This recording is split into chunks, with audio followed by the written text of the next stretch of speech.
He participado como vedora internacional parlamentaria, porque el año pasado, en julio, el 28 de julio, fueron las elecciones para presidente de la República, y ahora fueron las elecciones parlamentarias, y el 27 de julio van a ser las elecciones para alcaldes.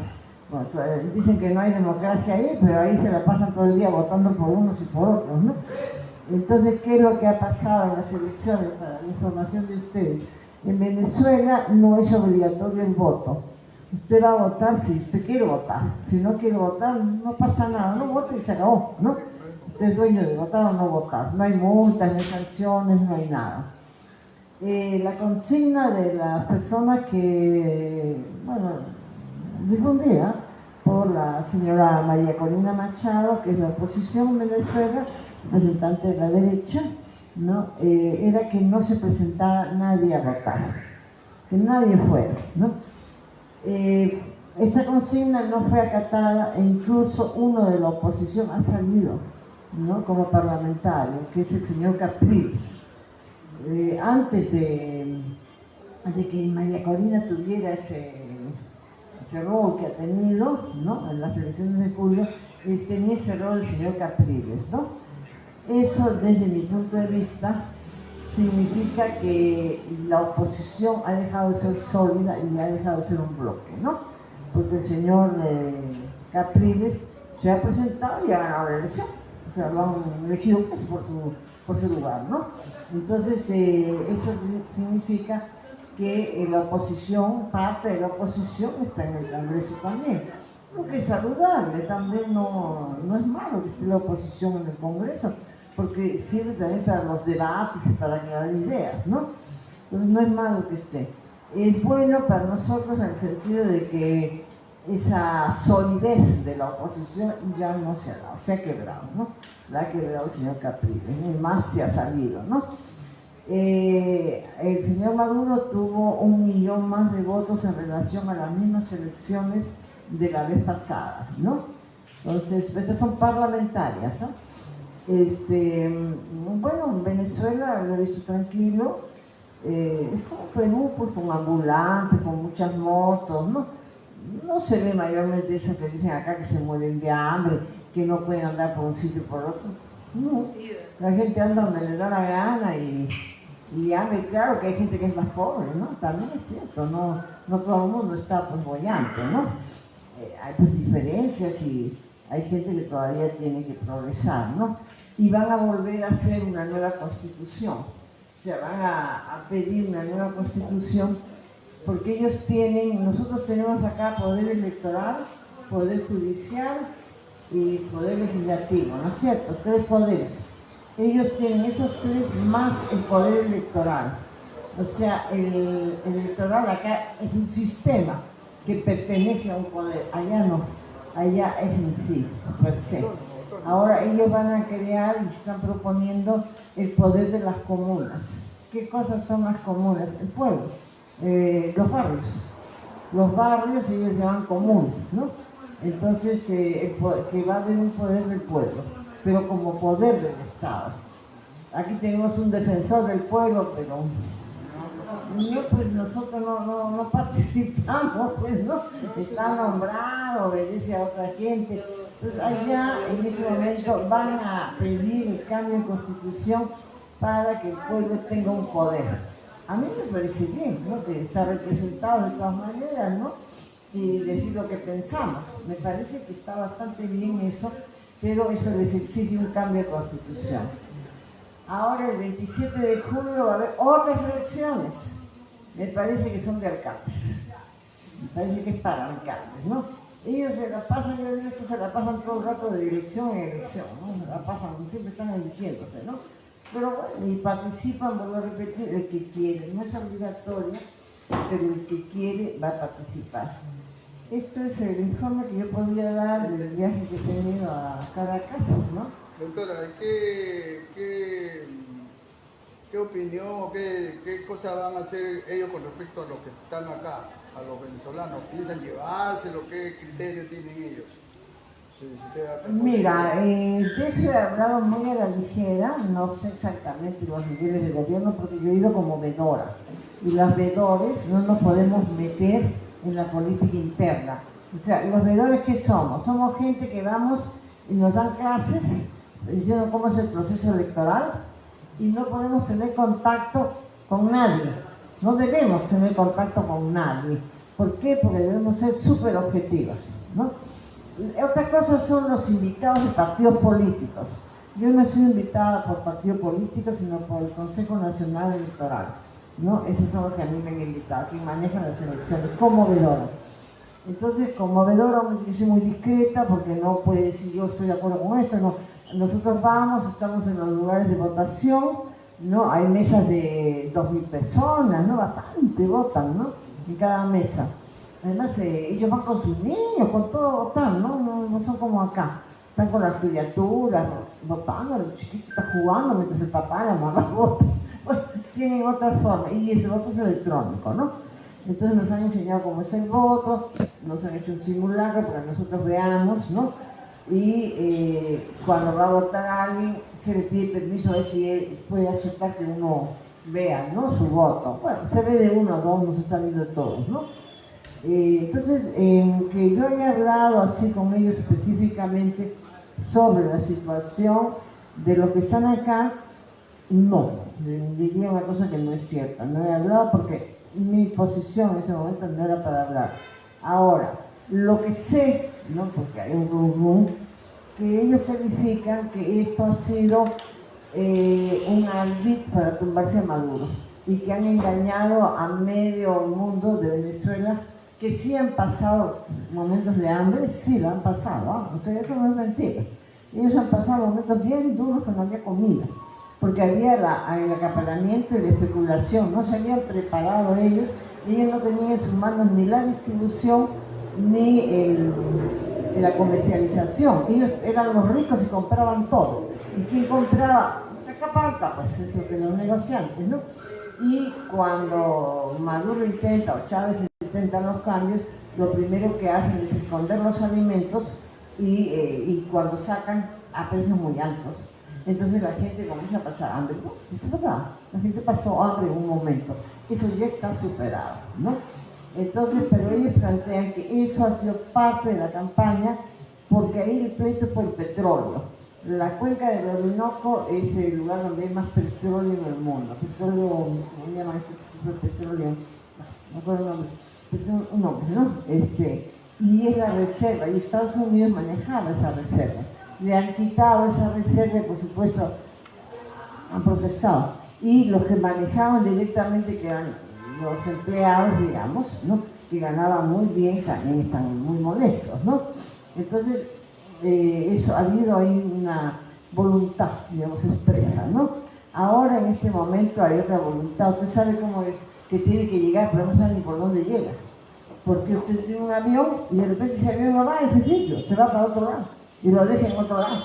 Es un pandemonio, ¿no? Porque han cortado los viajes desde Panamá, han cortado los viajes de Bogotá, a veces tiene viajes y a veces no. De Perú tampoco hay viajes. O sea, hay muchos países que ya no viajan, las compañías, la TAM tampoco, en Chile. Entonces hay que entrar por alguna isla del Caribe, entonces es bien complicado llegar, ¿no? Parece que ahora ya arreglaron y Panamá ya vuelve a ser, lo cual va a facilitar que la gente llegue. Ahora, en cuanto ellos saben que hay gente buena y gente mala acá, ¿no? Entonces, eso es un poco lo que ellos están muy claros, que hay mucho delincuente, ¿no? Ellos tienen una delincuencia también, ¿no? A ver, ya, entonces, aquí hay delincuencia, sí hay. O sea, no vamos a negar las cosas, ¿no? Las cosas como son.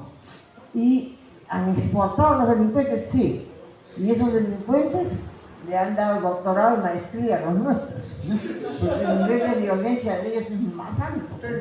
Y vienen pagados por ellos han enseñado muchas cosas que nosotros no teníamos, ¿no? Ahora, el problema es que el gobierno peruano les abrió las puertas y nadie le dice nada al gobierno peruano, porque acá usted pasaba por la frontera de Tumbes y decía, yo soy Humberto, maltratado por Maduro, perseguido político, y papeles no tengo, el Maduro no me dejó sacar nada, pase usted, ¿no? Y así se nos han filtrado cantidad de delincuentes y asesinos, ¿no? Y claro, se han librado ellos de muchos, pues, y los han exportado prácticamente, ¿no? Saben que hay eso, ¿no? Pero, bueno, yo creo que es una cosa que tienen que arreglar de gobierno a gobierno. No es cuestión de que, porque los aviones no pueden llegar y meterse a un país. Los aviones que viajan tienen que pedir permiso. Ya, los cielos, salvo nosotros, que es de LAN, porque nuestros cielos son de Chile, ¿no?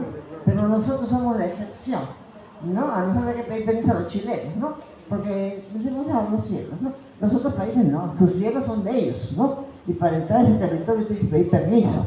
Entonces no se trata de que mucha gente quiere, los pongo un avión y ya, no, ese avión no va a aterrizar, ¿no? Acá, para que tengan una idea, la selección que le llaman la Vinotinto, o sea, la selección de fútbol, cuando vino acá, los encerraron en un avión y no los dejaron salir.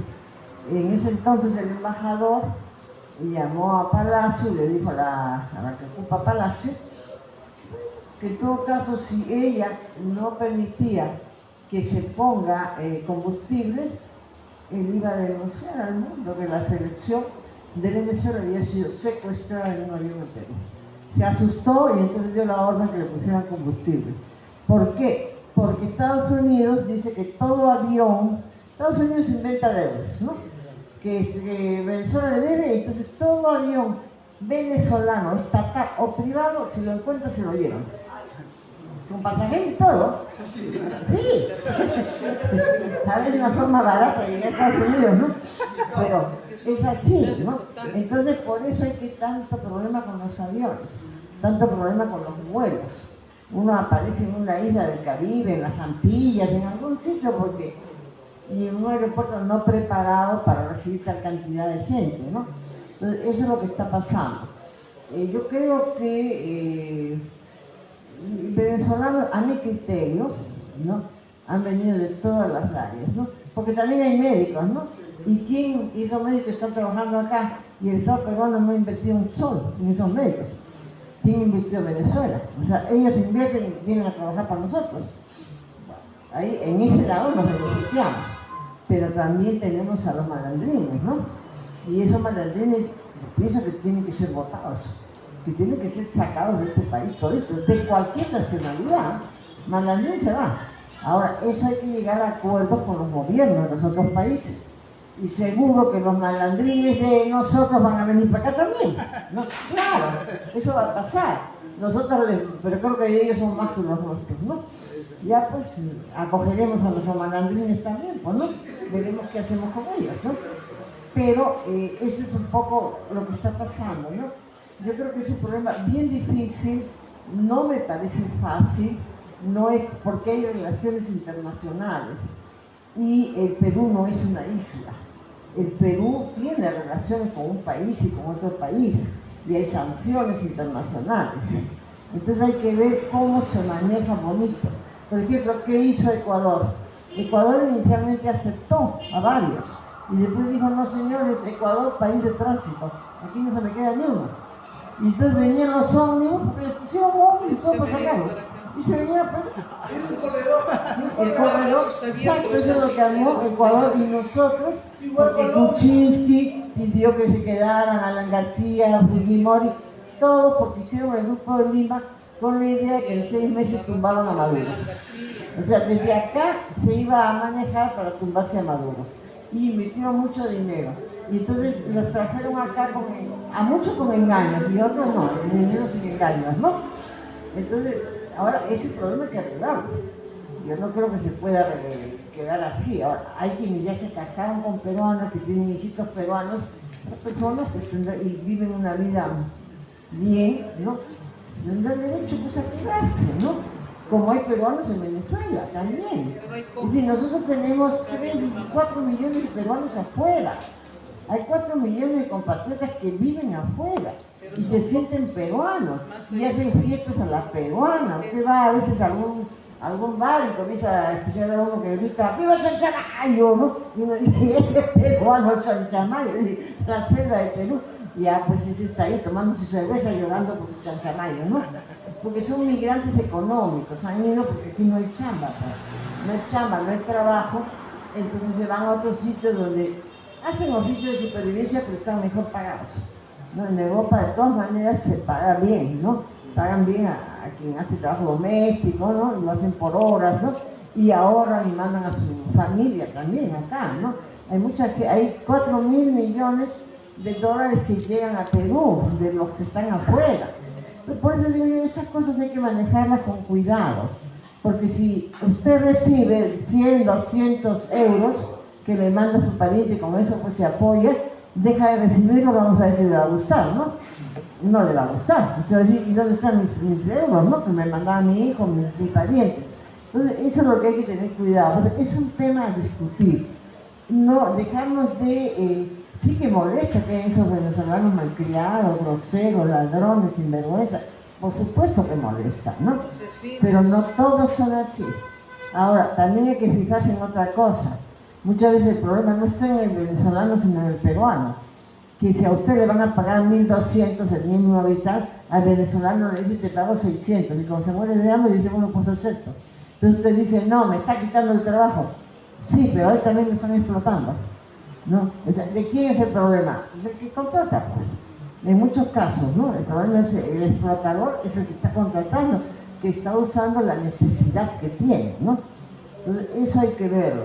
Creo que una de las clases, desapasionadamente, sin xenofobias, porque no podemos, el obrero es obrero en cualquier parte del mundo, la clase es la clase en cualquier parte del mundo, entonces no son nuestros enemigos, ¿no?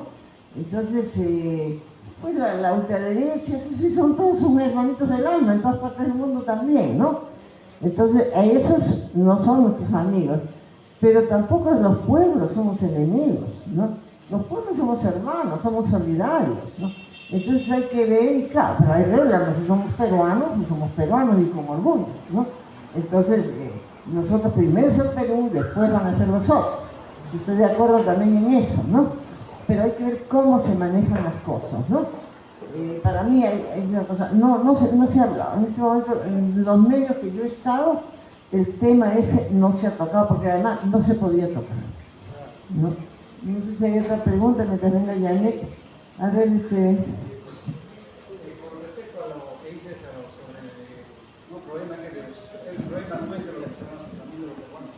No es cierto, porque el problema radica en la pandemia. Cuando la pandemia llega acá al país y a todo el mundo, es donde los empresarios llegan a perder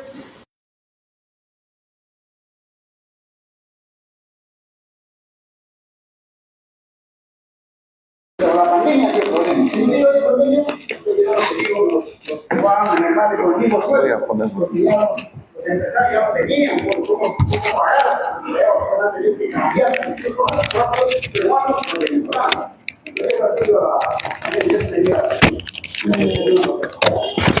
Bueno, a ver, vamos a conversar sobre ese tema, ¿no?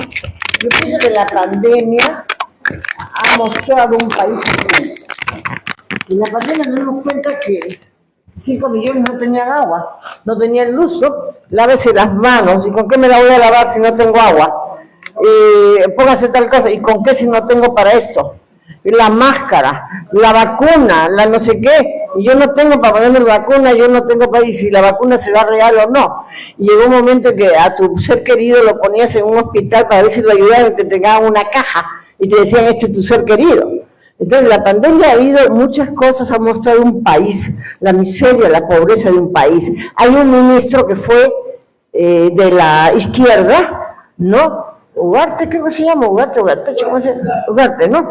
Que ha sido ministro, fue el que hizo el contrato del monopolio del oxígeno. Ese es el culpable de que no tuviéramos oxígeno y no se permitía a otro traer. Hay empresas que querían poner oxígeno, ¿no? Que ahora es papá. Una de las cosas que han dicho de él es que él se fue a buscar oxígeno para la gente, porque ese señor que apareció 1000 veces en la televisión y dándose de todo, ese es un negociado de él era, ¿no? Y entonces, La pandemia descubierto muchas cosas, las medicinas subieron cantidad, es decir, los importadores ganaron muchísimo dinero, los laboratorios ganaron muchísimo dinero, las clínicas no se vinieron abajo, el Estado dijo que 30.000 soles para que atiendan, ¿no? Porque ya los hospitales no daban, no, ellos cobraban 100.000, y entonces tampoco atendieron. Entonces, un momentito, la pandemia hizo ver un país, pero el problema de Venezuela no es un problema de pandemia, el problema de Venezuela es un problema político. Y ese problema político es por las materias primas, en este caso el petróleo.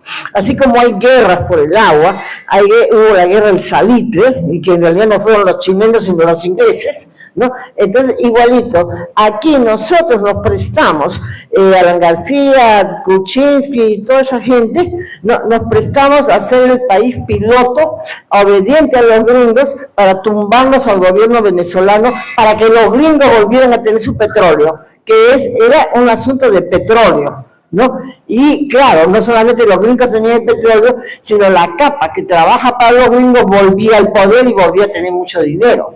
Entonces, ese ha sido el problema, ¿no? Que por supuesto la pandemia nos enseñó a ver un país miserable y pobre como somos, las diferencias sociales terribles. Mientras usted estaba en un cuarto encerrado, había gente que estaba en 1500 metros con piscina y todo, y no pasaba nada, ¿no? Y hacían fiesta en sus casas y nadie venía. En Asia, un balneario que cuesta $7.000 la temporada, ¿no?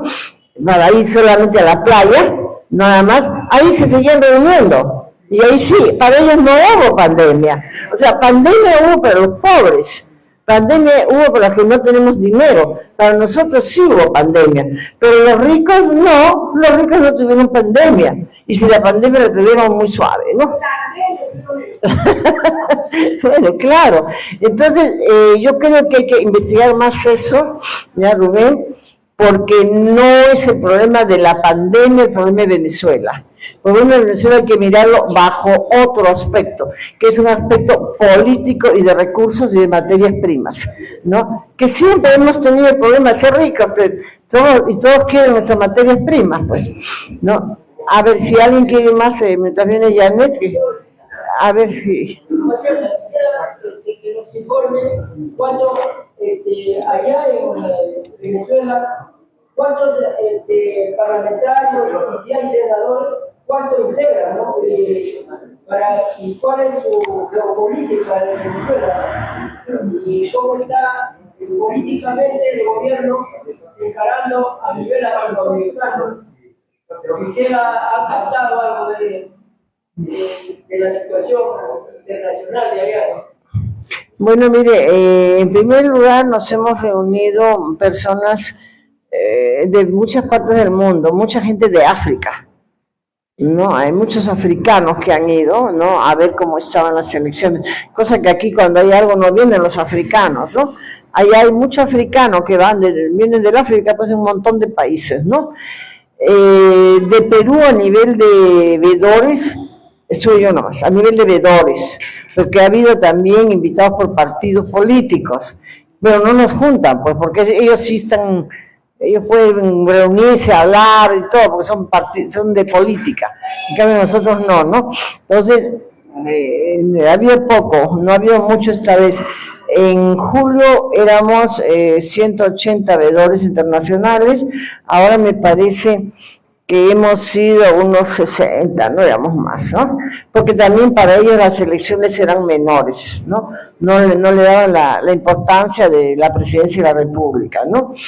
Ahora, Venezuela, yo creo que los venezolanos tienen todo el derecho de manejarse como les da su realísima gana, ¿no? Y será su pueblo quien diga qué cosa hace y qué no hace, ¿no? Nosotros, me parece a mí, como tampoco tendríamos que aceptar que vengan ellos acá a hacer lo que les da la gana de darnos órdenes, nosotros tampoco podemos hacerlo. Yo creo que hay un respeto de la libre determinación de los pueblos, ¿no?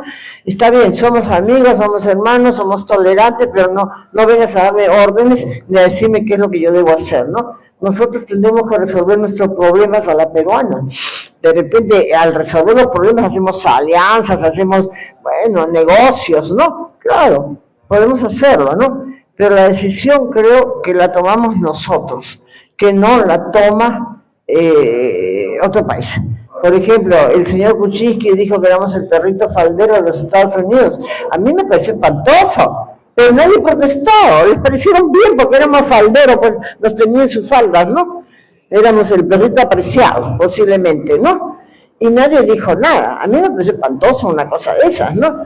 Pero fíjense que lo toleramos, ¿no? Lo toleramos porque, claro, los gringos son los gringos, pues, ¿no? Y hay que aceptar a los gringos, ¿no? Entonces, ahora, ellos tienen, hasta donde yo sé, en este momento en el Parlamento, exacto la cantidad de parlamentarios no la recuerdo, pero sé que el grupo que obedece, digamos, la fracción de Maduro, porque ellos tienen un partido político que es el PSUV, Partido Socialista Unificado de Venezuela. Es como un frente, ¿no? Hay de muchas tendencias allí. No todos, ahora, ellos no son comunistas, ¿sabes? Vamos a poner las cosas claras. Acá se dice comunismo, no, ellos no son comunistas, ellos son creyentes, son cristianos, ¿no? Entonces, cuando Maduro habla, siempre habla de Dios, en fin, todos ellos, ¿no? Te dan las bendiciones, como Elisa le da bendiciones, uy, allá todo el mundo te da bendiciones, ¿no? Todos te bendicen, que te vaya bien, muy bien, digo, energías buenas, ¿no? Entonces, son gente creyente, ¿no? Tienen la religión, tienen sus misas, tienen sus curas, tienen, bueno, pues son gente que no son comunistas, ¿no?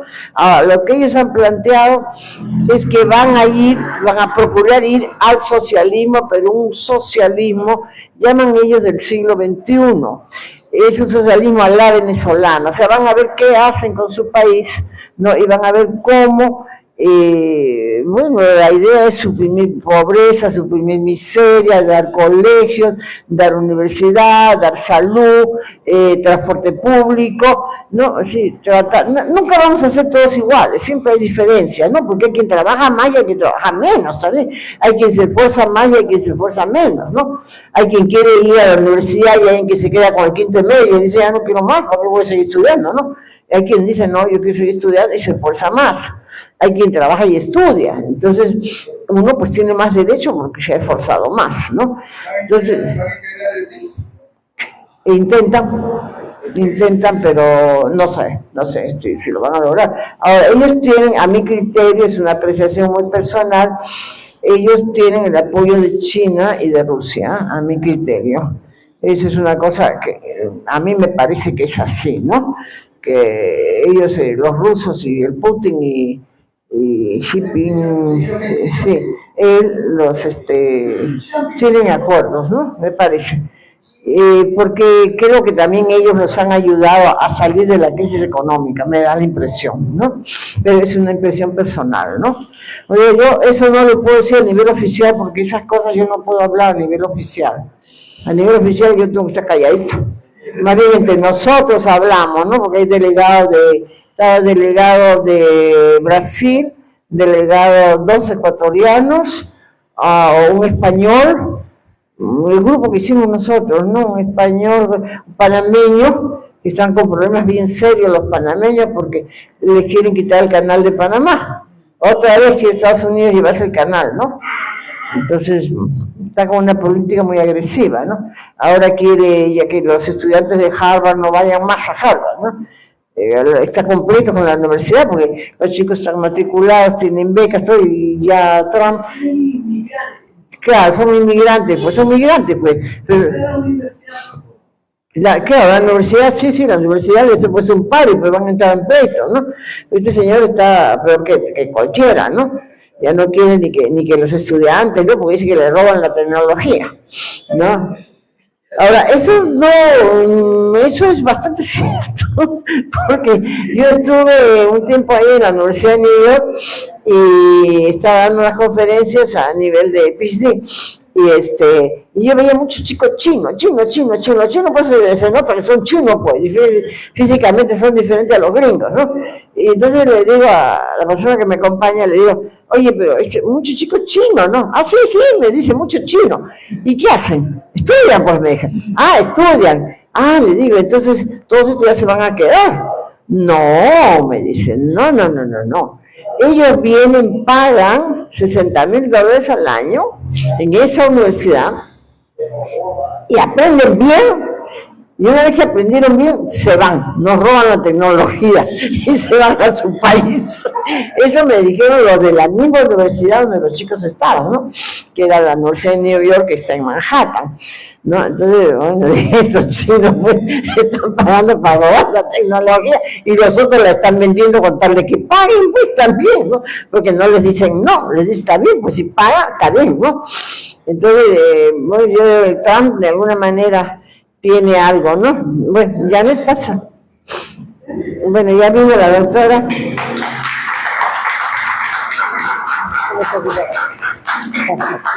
Bueno, la doctora Janet, hemos estado conversando sobre, bueno, cosas políticas, ¿no? De que pasa en otros países, algo de Venezuela, algo de, bueno, como siempre, Trump, ¿no? No sé por Trump, como quieran llamarle, ¿no? Entonces, bueno, ya vino Janet, ella es abogada, ¿no? Ella participa en Juntos, ¿no? Creo que está inscrita en Juntos, me parece, ¿no? Ya, ella, pero acá está viniendo como Janet, ¿no? Y como abogada. Entonces, ella lo que va a hacer es un análisis, ¿no? De la situación política, posiblemente un hablar de 25 minutos a media hora, como es nuestra costumbre, y después comienzan las preguntas y respuestas, ¿no? Entonces, sin más preámbulo, les dejo con Janet. Muchas gracias, compañeros. Primero, agradeciendo a la doctora Pilar Roca, una compañera de lucha, a quien conocemos hace mucho tiempo y toda una trayectoria en el arte, ¿no? Poniendo a disposición toda su capacidad, todo su conocimiento, junto en su momento a su compañero de vida, Fico García.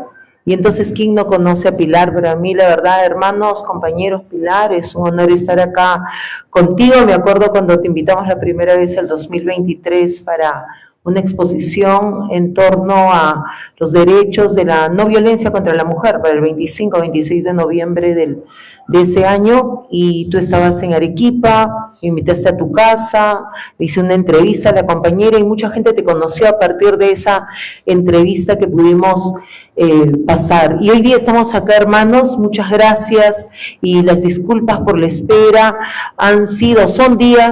Son tiempos difíciles, son tiempos de lucha, son tiempos en los que creo que todos nosotros estamos abocados, involucrados en nuestros espacios, ¿no? En nuestros espacios, sufriendo y resistiendo la arremetida de un sistema aplastante.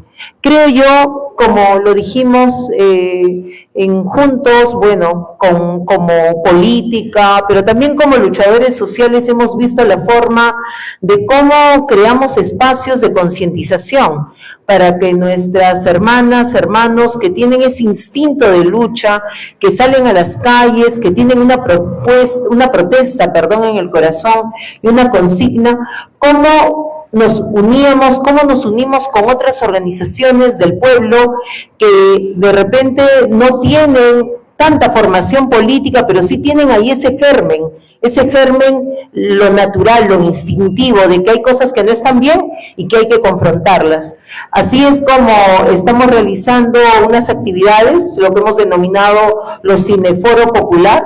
La compañera Pilar ha podido estar la semana pasada con nosotros, y es allí donde procuramos hacer que de nuestra parte, digamos, se entienda que si no analizamos y no entendemos qué país tenemos y cómo hemos llegado hasta ahora, entonces todo lo que tengamos y digamos va a ser un discurso seguramente de buena voluntad, seguramente de mucho corazón, pero que en el fondo va a ser vacío, porque no vamos a poder darle respuestas a la gente, no vamos a poder explicar cómo hemos llegado hoy día, si solamente, como se dice, hay una clase política, ¿no? Porque mucho se dice la clase política del país. Tenemos una clase política que es convenida, que es ladrona, que es corrupta. Entonces, digamos que si salieran unos cuantos políticos corruptos de esta escena,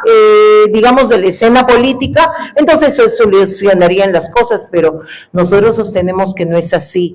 Y como decía hace un momento, para entender qué país tenemos hoy, tenemos que saber qué tipo de Estado hemos tenido y cómo nuestra sociedad, cómo el poder se ha configurado en medio de todos estos tipos de países, de Perú que han habido hasta el día de hoy. Entonces, retrocediendo, tendríamos que decir si realmente en 1821 nuestro país se logró independizar, si realmente dejamos de ser un país colonial. ¿Y qué es ser un país colonial?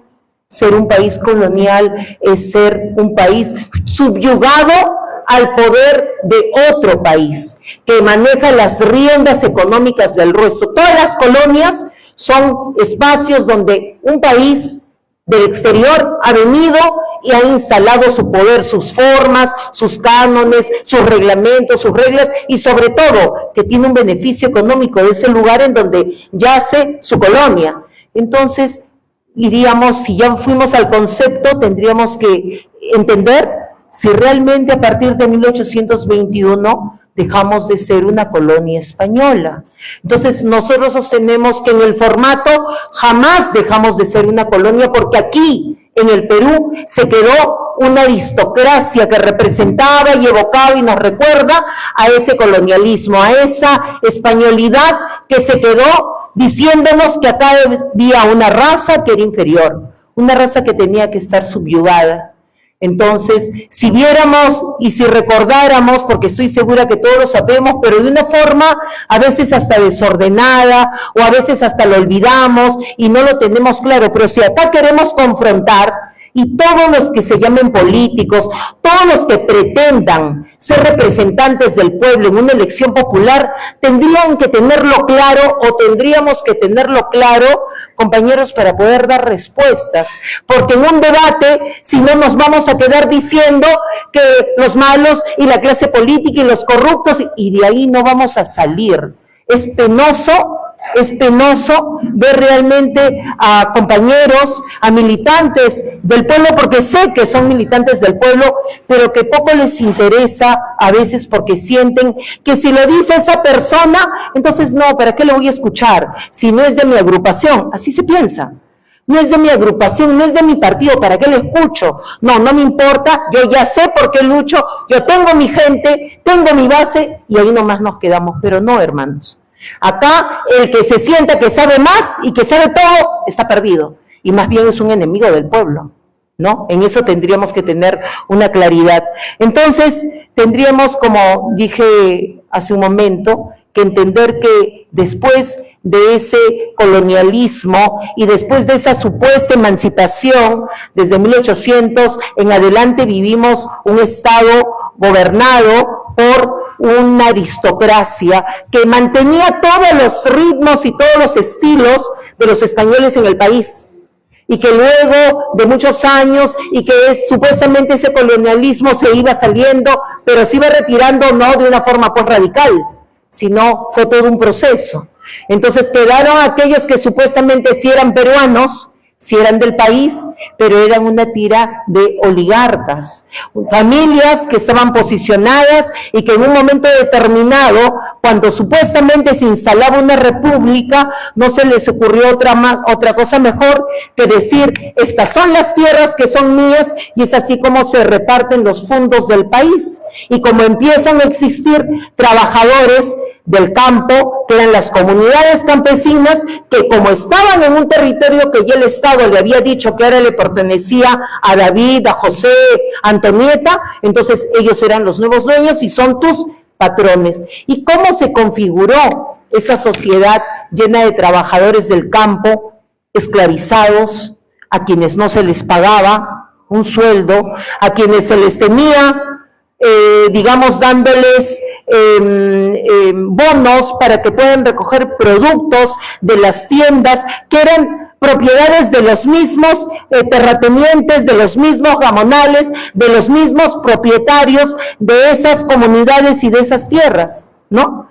Entonces habría que entender y querer, no sé, analizar si realmente ese era un sistema laboral propiamente dicho, si eran trabajadores que se dedicaban al trabajo del campo, o si era una forma de esclavismo, de esclavización, cuando incluso teníamos entre esos trabajadores del campo personas que tenían que subordinarse, que atender, y es más, hay videos que se remontan a aquellos años cuando efectivamente personas que tenían que agacharse para que un terrateniente, un gamonal pueda subir a su caballo, o cuando simplemente se le golpeaba, se le azotaba, se le tiraba un fuetazo en la cara cuando esta persona se atrevía a mirarlo de frente, ¿no? Creo que inclusive hemos escuchado que eso de viva el Perú carajo está mal dicho,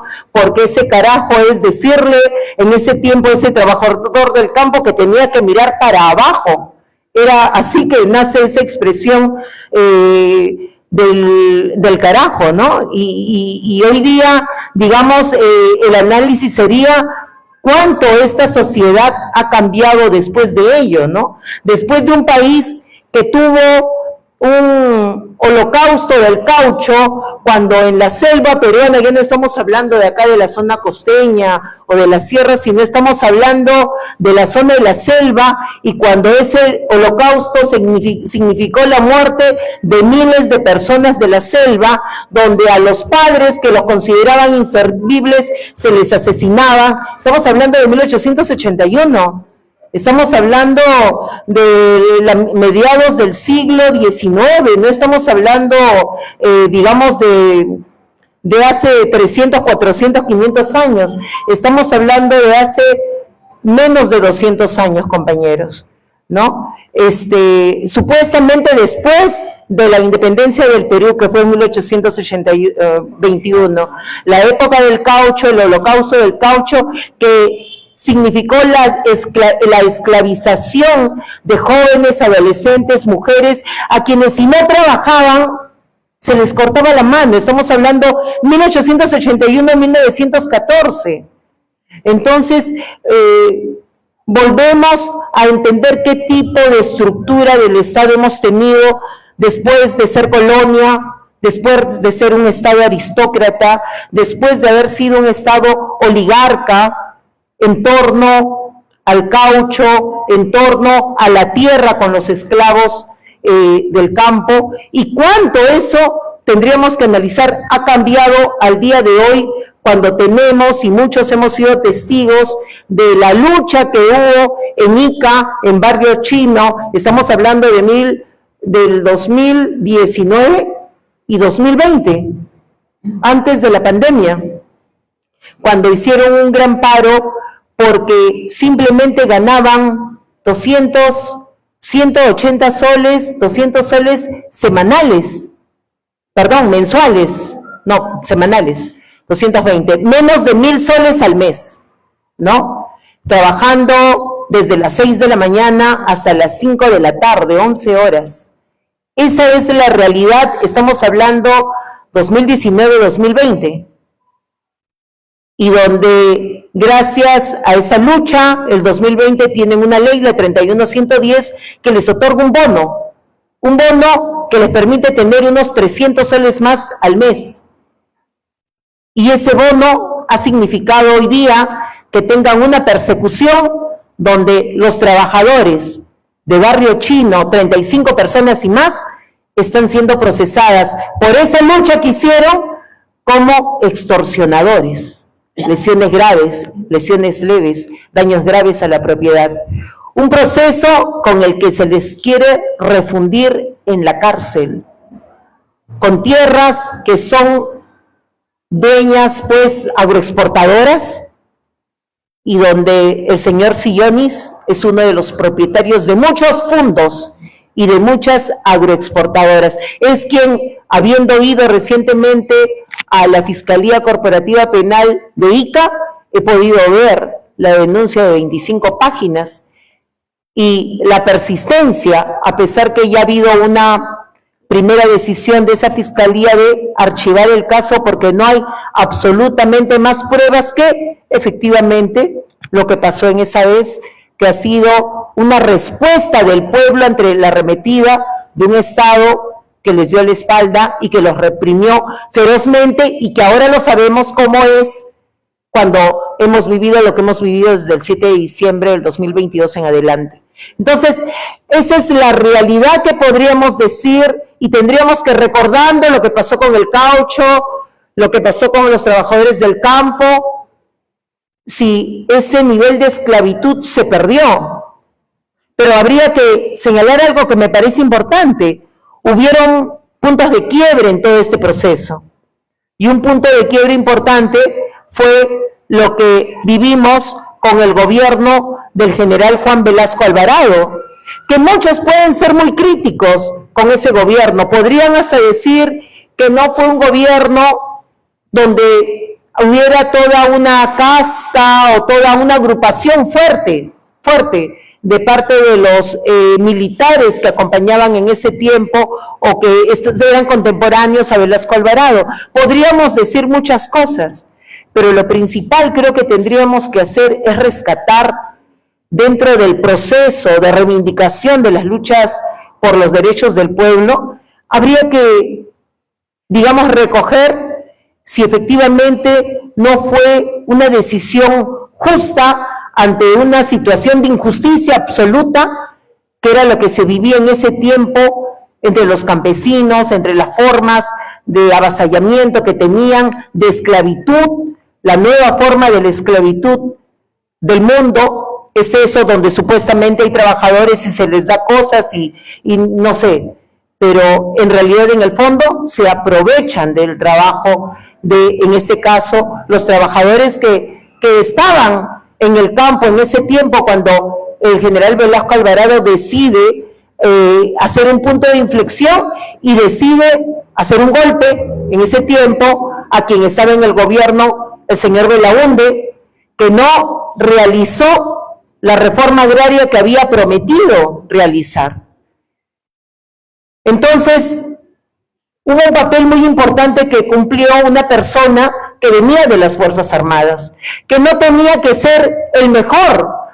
Siempre, hermanos, y esa creo que es una reflexión que también hago y espero escucharlos a ustedes, siempre procuramos verle o esperar la perfección de quienes, digamos, asumen un papel de defensa del pueblo, y la realidad es que la perfección nunca la va a haber. Velasco Alvarado hizo cosas importantes por este país, cambios trascendentales. Lo primero, creo que podríamos decir, fue la reforma agraria, que era una deuda que se tenía con el país desde muchos años antes.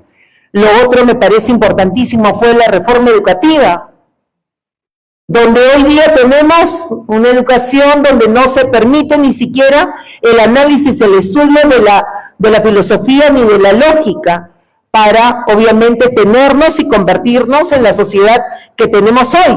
Una sociedad absolutamente con jóvenes que ya no tienen el rigor en la universidad o en el instituto de estudiar ningún curso que les pueda permitir el análisis de la realidad nacional, donde tenemos leyes que le prohíben al docente a que pueda entrevistarse con su alumno, con los padres, fuera de la hora de clases, donde tenemos a una docencia absolutamente parametrada, donde inmediatamente, en cualquier momento, intempestivamente puede entrar alguien del UGEL a meterse, le pide los informes, el docente de hoy día tiene que entregar informes. O sea, no le permiten prácticamente preparar una clase debidamente, procurar la interrelación con los alumnos y mucho menos que analicen la realidad, porque para esta currícula que está aprobada hoy día, eso es una pérdida de tiempo, porque el estudiante tiene que saber matemática, tiene que saber las reglas de la literatura, pero no puede analizar, no puede utilizar nada de ello para sacar la cuenta de cuánto le pagan realmente un trabajador y si está mal pagado, haciendo los cálculos, comparándolo con la canasta básica, y tampoco puede analizar la realidad para saber si efectivamente vivimos una política que por excelencia debería ser de favorecimiento a las mayorías. Porque la república, entendida desde la comprensión de los filósofos que desarrollaban cómo debía ser el mundo. Cuando se habla de filosofía, hermanos, se habla de la felicidad del ser humano. Es tan sencilla como eso. Y la república entendida por ellos era un espacio, un formato, unas reglas de juego en medio de una sociedad que produjera bienestar. Sin embargo, a pesar de que todas las leyes, la Constitución y todos los principios del Código Procesal Penal, Código Procesal Civil, ahí está la colega también, Carmencita, y la Constitución y todos los principios de todos los instrumentos legales dicen que acá se tiene que actuar, o todas las acciones deben ser de buena fe, bajo el principio de honestidad, de veracidad, de bienestar y todos los principios más hermosos que puedan haber. Pero tenemos hoy día, y no procede ninguna denuncia porque están absolutamente blindados, tenemos leyes que se hacen en absoluto desmedro del pueblo. Hoy día, no sé si es hoy día o ayer, se ha aprobado la ley Quimper, de favorecimiento a todos los agroexportadores, donde ya no van a pagar por ley impuestos, o sea, ya no dependen del Congreso, ya no dependen de la buena voluntad del gobernante, de Dina, no, ya está la ley hecha, no van a pagar impuestos, porque tienen que supuestamente darles todas las facilidades para que puedan trabajar. Sin embargo, al bodeguero, al pequeño, le dicen que tiene que ponerse la camiseta, y que sin tus impuestos no somos nada, el país no va a avanzar.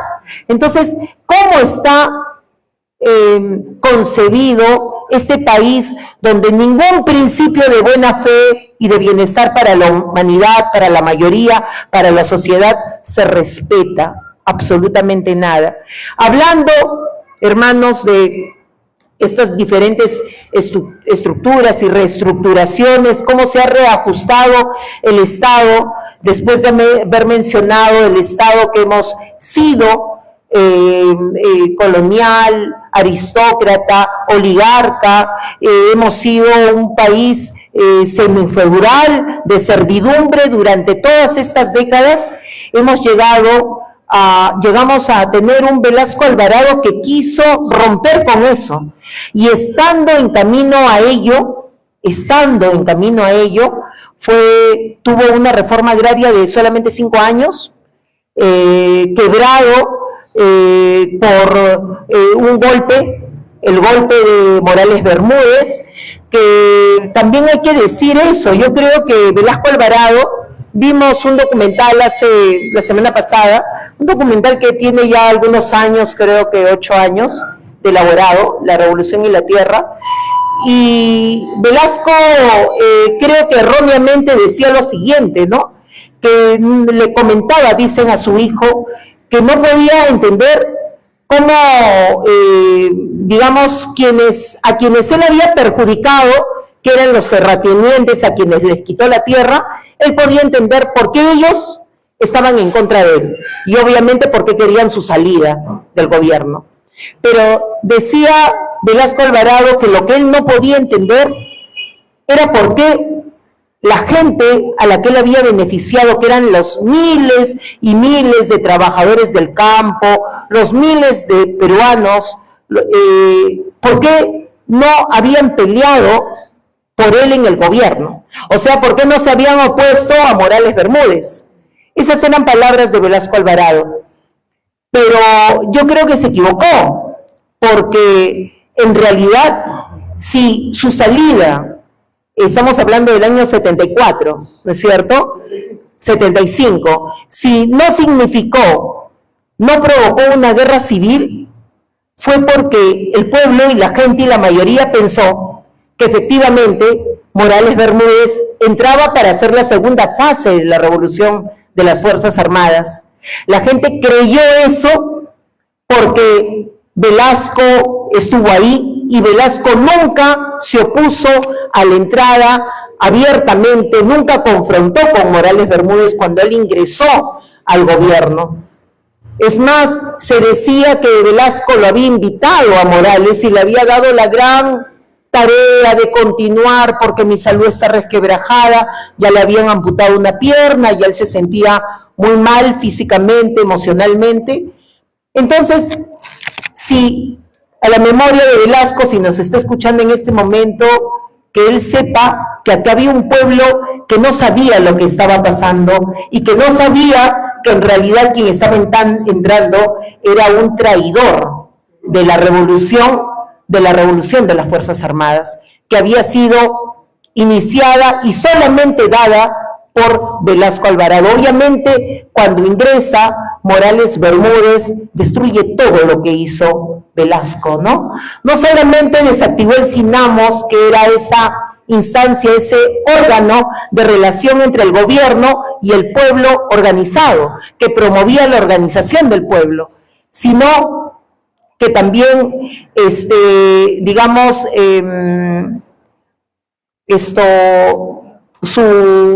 su salida, digamos, la salida de Velasco significó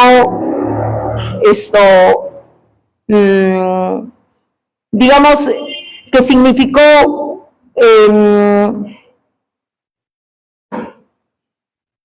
una situación en la que el pueblo se sintió bastante desarticulado, no entendió qué es lo que pasaba, e inmediatamente, apenas Morales Bermúdez implementó medidas contrarias a, digamos, a toda esa revolución que se había gestado por Velasco Alvarado, y cuando la gente lo entendió es que se produce el gran paro del 19 de julio. Fue así que se produce, cuando la gente entiende que realmente Morales Bermúdez había entrado en contra de Velasco Alvarado, cuando se dan cuenta que había desarticulado absolutamente todo, es que el pueblo se organiza, pero también porque el pueblo estaba organizado en ese momento. Creo que es importante que entendamos el contexto. Teníamos sindicatos en el país, los trabajadores estaban sindicalizados y todas estas organizaciones, digamos, eran las que convocaron al paro, salieron hasta los estudiantes, porque habían organizaciones estudiantiles del colegio, los jóvenes salieron con uniforme a movilizarse. Entonces, era una situación muy diferente a lo hoy día, y creo que hay todo un entendimiento de todo este neoliberalismo, de todas estas fuerzas externas que son las que pusieron las piezas en su lugar, en los lugares determinados. Porque Morales Bermúdez, hermanos, definitivamente no es una persona que estaba en las Fuerzas Armadas y simplemente se le ocurrió a un grupo de gente que ya Velasco tenía que salir. De ninguna manera. Acá ha habido una injerencia desde el Fondo Monetario Internacional, o lo que significaba en ese momento, quienes manejaban desde Estados Unidos todo el análisis que tenían a nivel de América Latina. Lo propio pasaba en Chile, cuando pasó también lo de Allende, el año 1973, cuando lo sacan del poder, cuando lo asesinan. Eso fue lo que pasaba casi simultáneamente con lo que pasaba en nuestro país. Entonces, después de haber tenido un Velasco Alvarado que le devolvió la tierra a los campesinos, porque las tierras, hermanos, jamás fueron de los terratenientes, fue una distribución, no digamos corrupta. No es solamente un tema de corrupción, porque la corrupción es que tú sacas el elemento corrupto y todo vuelve a la normalidad. Ha sido una disposición desde arriba, una estrategia de poder la que se desarrolló cuando hubo toda esta arremetida de los trabajadores, de los hombres del campo, cuando hubo toda esta arremetida de los empresarios del caucho y producen este holocausto para beneficiarse económicamente, y cuando corta esto Velasco, obviamente se empieza a diseñar una estrategia para ver cómo lo sacamos, cómo lo retiramos, si era asesinándolo, si era golpeándolo desde adentro, y así es que diseñan una estrategia, y eso es para nosotros, para muchos, algo muy parecido que lo que pasó con el presidente Pedro Castillo. Y yo regreso cuando mencionaba hace un momento que siempre esperamos lo mejor de las autoridades o de las personas que nos representan, pero también creo que hay que asumir con mucha humildad y con mucha autocrítica qué papel hemos cumplido nosotros. Recordemos que para el año 2021 fue el año siguiente del COVID, que fue el año 2020. Y fue el año 2020 cuando nos dimos cuenta que el país había sido el número 1 en muertos por COVID, de acuerdo a los habitantes que tenemos. Y tendríamos que señalar y recordar que el año 2019 se decía que este país estaba en un auge económico. Se decía que estábamos en 4.2% de aceleración económica el 2018 y el 2019 estábamos en 3.8 de aceleración. Habíamos bajado un poquito, pero el país estaba en auge. ¿Cómo es que el 2020 todo eso se demuestra que era una mentira, que era una farsa? Tenemos los números unos de muertos porque no teníamos un sistema de salud que pudiera curar a la gente, hemos tenido autoridades que ni siquiera aplicaron la Constitución que dice en la parte de, no sé si es en la parte económica o en la parte social, que en caso de una calamidad, de una enfermedad, el Estado podía tomar el control de las instituciones particulares de la salud, pero no se hizo. Y no se hizo porque no hubo esa voluntad política para hacerlo, porque la Constitución lo decía. Entonces nos damos cuenta que tenemos una tira de elementos en el gobierno y en el Congreso que no es que son corruptos y nada más, sino que están al servicio de un poder económico, de una élite económica que en el país está representada por empresarios de la corrupción, pero empresarios que son de la corrupción porque están entregando al país a todo este poder que desde arriba, desde Estados Unidos, desde el Fondo Monetario Internacional, desde la Convención de Washington se pusieron de acuerdo para tomar el control de este país. Y esa es la mirada que tienen desde hace décadas y desde hace muchos años, no solamente con el Perú, sino con América Latina en general. Y por eso se dice que hoy día, en medio de esta globalización, la globalización para ellos es mirar qué países de América Latina tienen recursos y cómo me hago de esos recursos. Desgraciadamente, esa es la realidad. ¿Y por qué decía que hace un momento, hermanos, que estamos, digamos, y que siempre esperamos lo mejor de los gobernantes o de quienes están en las riendas o en un cargo en el país, y que si no hacen las cosas así, entonces ya son un fracaso, ¿no? Creo que es importante el análisis de la realidad, de la crisis que tenemos, de la gravedad de la crisis, porque cuando yo analizo la gravedad de algo, entonces tengo que entender que las salidas no pueden ser tan radicales o tan cómodas a lo que yo quiero. Si mi hijo está muy grave y está a punto de morir, por poner un ejemplo muy grave, digamos, yo no puedo, digamos, decir que mi vecino que es médico no toque a mi hijo porque no me cae o porque me mira mal. Yo tengo que permitir que cualquier persona que, aunque no ha estado cerca a mí, atienda a alguien o algo porque la situación es de gravedad. Y creo que nosotros hemos llegado a estos 90s del fujimorismo con una voluntad desde lo más arriba, desde estos elementos, desde este Fondo Monetario Internacional que maneja desde Estados Unidos y nos mira toda América Latina como una maqueta. Creo que recordaron mucho al Velasco Alvarado del 69 y se plantearon que eso no vuelva a ocurrir jamás. Vino por eso ya no con un discurso contrario. Yo creo que en ese tiempo se jugaron dos haces. Uno era el Fredemo con Vargas Llosa y el otro que era el más posible de ganar era un Fujimori que decía todo lo contrario. Entonces tenían a los dos, ¿no? Tenían a quien los representaba abiertamente, pero también tenía a quien los contradecía y que tenía que entrar como un caballo de Troya al país para tomar el control de todo.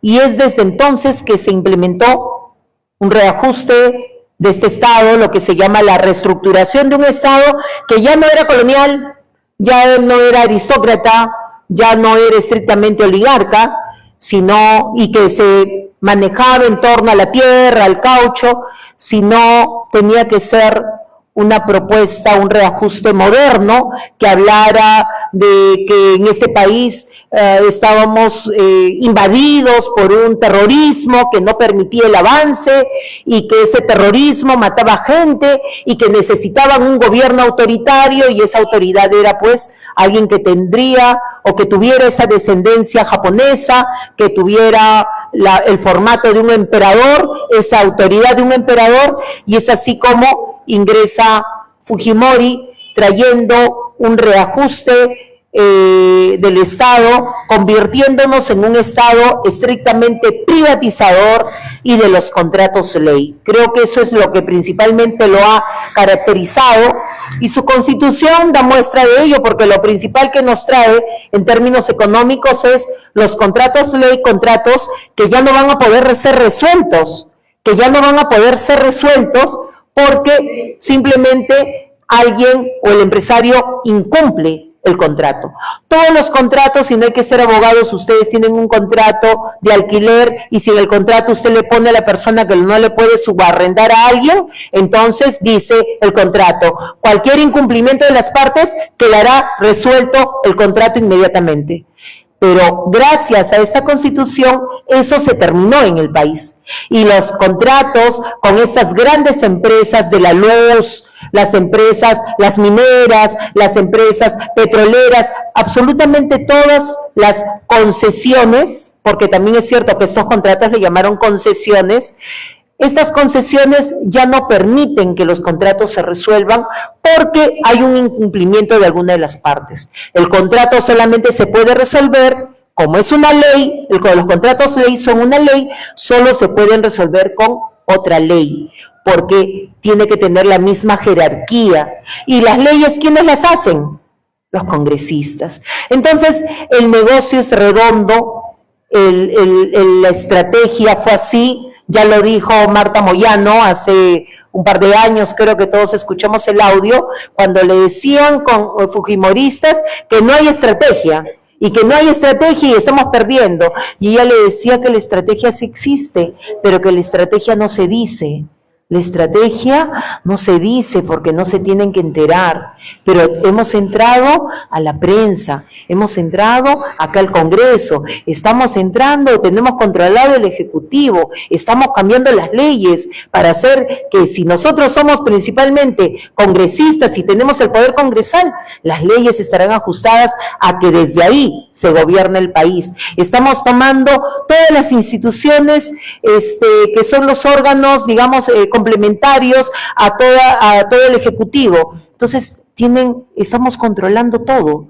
Los colegios profesionales que van a decidir luego quiénes van a ser los jueces y los fiscales, y luego han creado las juntas nacionales de justicia y todos estos aparatos que por estrategia los han venido y los están controlando. Entonces, esta estructura del Estado instalada o reestructurada desde el fujimorismo de los 90 hasta hoy día, podemos afirmar que se ha quedado absolutamente. Vivimos un Estado fujimorista, primario, exportador, privatizador de los contratos ley. Perfecto. Nunca se fue. Entonces, cuando el 2002 celebrábamos algunos diciendo que se fue Fujimori porque se había ido en el avión presidencial, creo que a Japón, y renunció por fax, y vino Toledo, y fue la marcha de los 4 suyos, y muchos estaban alegres por la chacana, y que ya el país iba a vivir un nacionalismo, hermanos. Nunca Toledo cambió rompió con esa estructura del Estado, se mantuvo hasta hoy día, se quedó con Ollanta, se quedó con todos los demás gobernantes, con PPK, que han colisionado con el fujimorismo, es cierto, han colisionado, pero no han roto con su esencia. Ha sido algo así como una guerra de blancos, una guerra de, no sé, entre ellos, ¿no? Pero en sí significaron siempre lo mismo. Entonces, compañeros, creo que lo principal es hoy día, creo que todos sabemos los cambios legales, legislativos que han hecho desde este poder congresal que tienen y cuál es la tarea, diríamos, para todos nosotros. Y la tarea consideramos que es la organización. Hace un momento decíamos todo lo que esperábamos y todas las críticas que puede haber habido y que seguramente en muchos momentos acertadas, ¿no? Se ha dicho que el presidente Pedro Castillo no estuvo a la altura, que era ignorante, que es lo peor que le pudo pasar, que trajo una tira de delincuentes, que su familia y muchas observaciones que se puedan hacer. Pero jamás se podrá decir que significó lo mismo que el fujimorismo, jamás se podrá decir que significó lo mismo que la privatización y que los contratos ley, que estas privatizaciones tienen por función no solamente darles el negocio, sino también a esas empresas delictivas, sino también darles todas las prerrogativas para su enriquecimiento absoluto. Y lo bueno que hizo el presidente Pedro Castillo, porque acá tenemos que mirarnos entre hermanos, compañeros, lo primero que hizo fue cobrar los impuestos tributarios, y eso es algo que no nos podemos olvidar. Tenemos que aprender, hermanos, a reconocernos en nuestros aciertos, también en nuestros defectos, porque no podemos pensar que ni siquiera uno, o sea, acá nadie podría decir que tiene la verdad en la mano y que es la persona totalmente perfecta y la hacedora de todo y la representante, digamos, del pueblo absolutamente, pero creo que si empezamos nosotros por tener un compromiso férreo, firme, de reconocimiento del otro luchador como mi hermano de clase, creo que eso es lo que nos va a permitir avanzar en unidad, propiciar y promover las diferentes organizaciones del pueblo, organizaciones sociales, populares,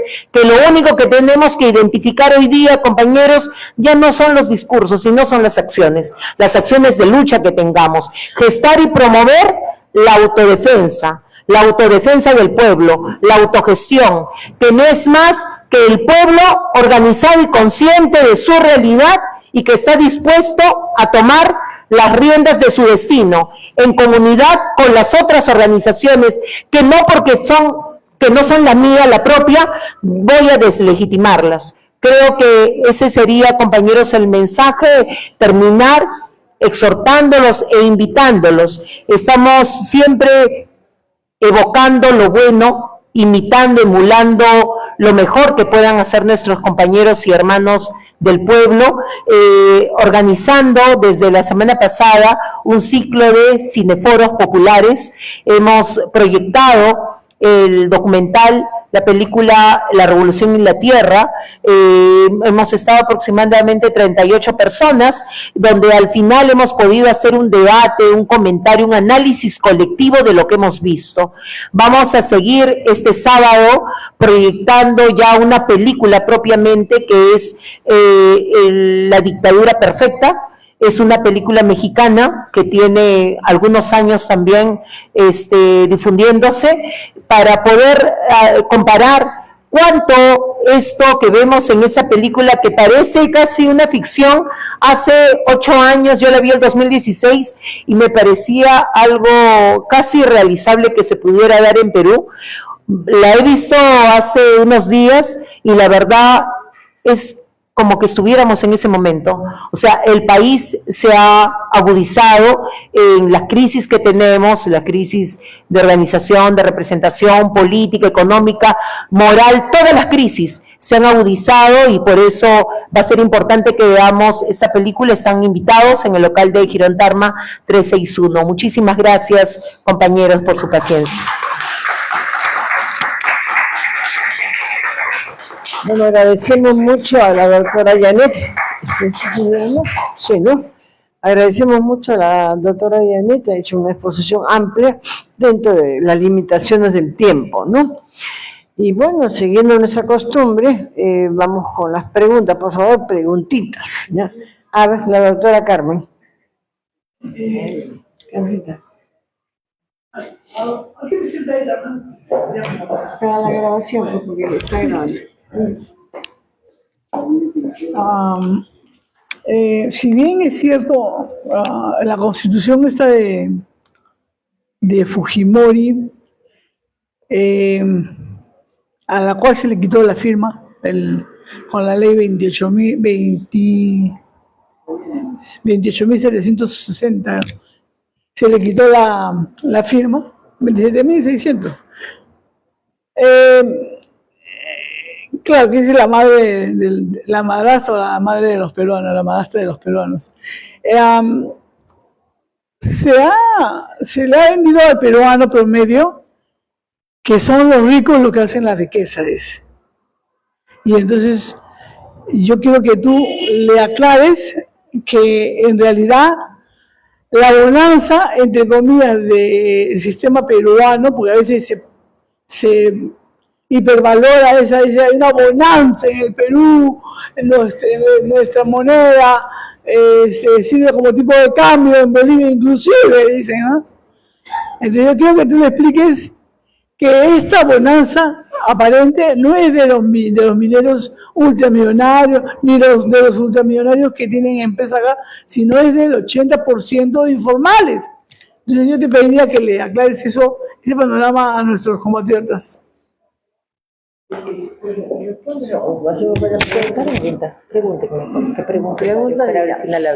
vamos a hacer un grupo de preguntas, ella va a resolver y después un segundo grupo. ¿Quién más quiere hacer una pregunta? Elisa. Yo quisiera saber, Elisita, a la grabación.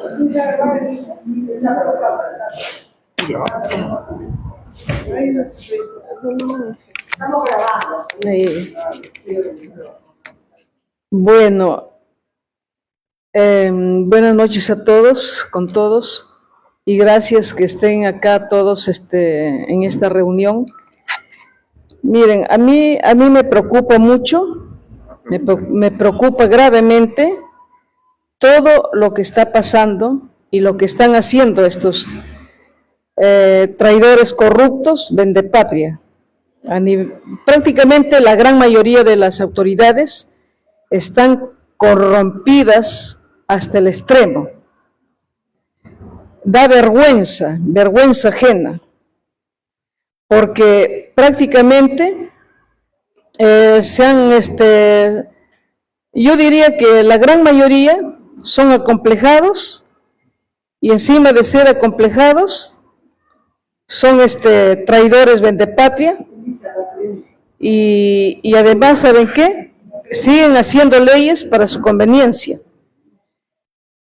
Y ahora están diciendo que Belmont y la Fujimorista van a competir en las elecciones y que a todos el resto los van a mandar de baja, ¿no? No van a estar a la altura. Y entonces yo quisiera saber cómo van las alianzas con el mayor y el doctor Roberto Sánchez, ¿no?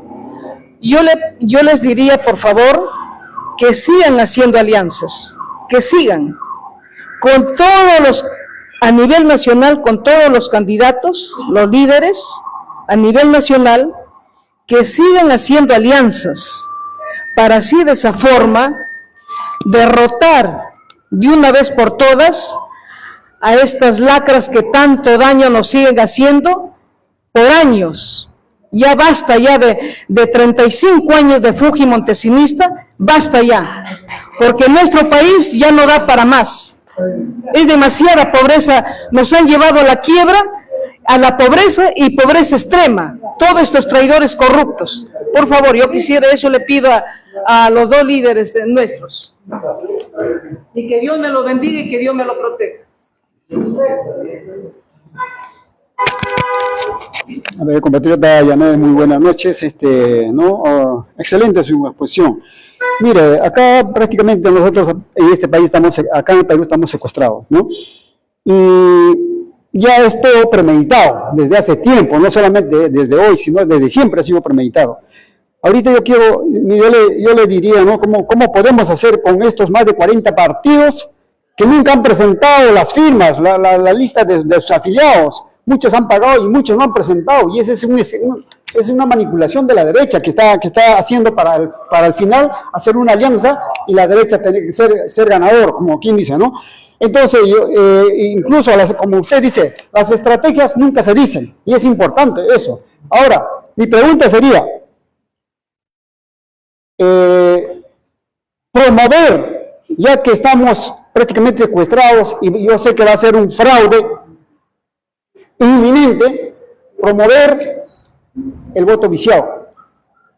Esa es una pregunta, es solamente una pregunta, pero también estoy de acuerdo con la compatriota que acaba de decir que necesitamos saber la situación política del partido para que nos pueda explicar algo de eso. Gracias.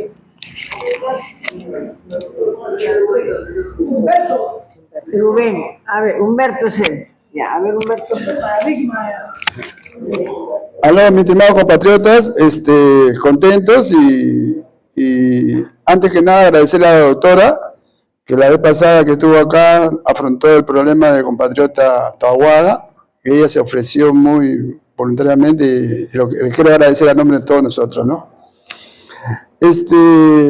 Como se sabe, la historia lo dice, y desde la época cristiana hubo traidores. Y todas las revoluciones, todas las cosas que se han hecho, mayormente se basa que hay traidores. No sé si usted habrá leído el libro de Velasco, que hay una historia ahí, quiénes traicionaron a Velasco, cómo fue todo eso. Y ahora que se presentan estas elecciones, yo quisiera saber, a nosotros como partido, ya nos ha pasado, ustedes saben la historia, tanto del presidente, el hermano, como los congresistas, todos traicionaron al partido. Ahora va a haber una alianza con ustedes. Yo quisiera saber qué medidas van a tomar ustedes para que no se pueda producir las traiciones que ha habido en nuestro partido. Gracias. ¿Más una pregunta? A ver, el que está, puede venir adelante porque estamos grabando. ¿Ya? Tenga el micrófono, pregunta, por favor. ¿Ya? Y después, que está ahí atrás. Compañeros, buenas noches, compañeros.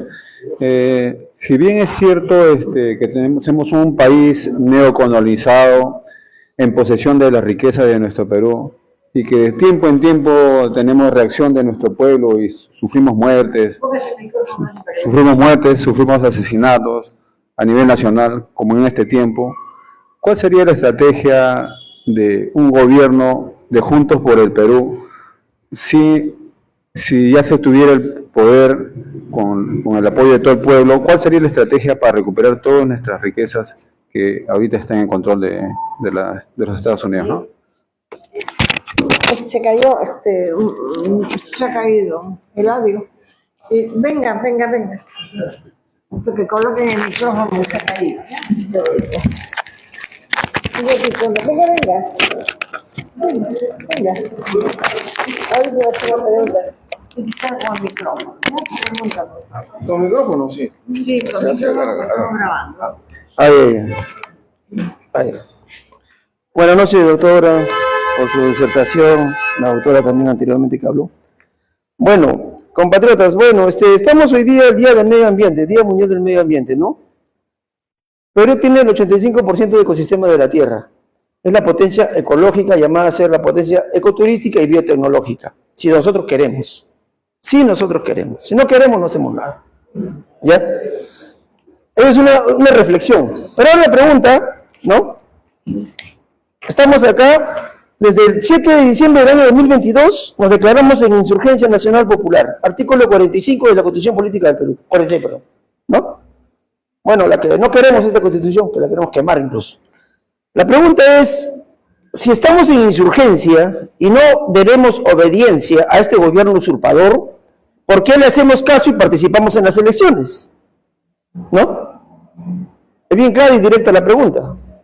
O sea, vamos a convalidar, ya, se sabe que es un fraude y ya está comprado todo. Ya están pagados el jurado, la OMPE, todo. Yo trabajo ahí, son unos corruptos. Falsifican firmas para poder trabajar, para cobrar su boleta. Yo no quise hacer eso y no lo hice. Ya. Entonces la pregunta, ¿por qué vamos a unas elecciones, como se dice, vamos al cadalso? ¿Para qué? No tiene razón de ser eso.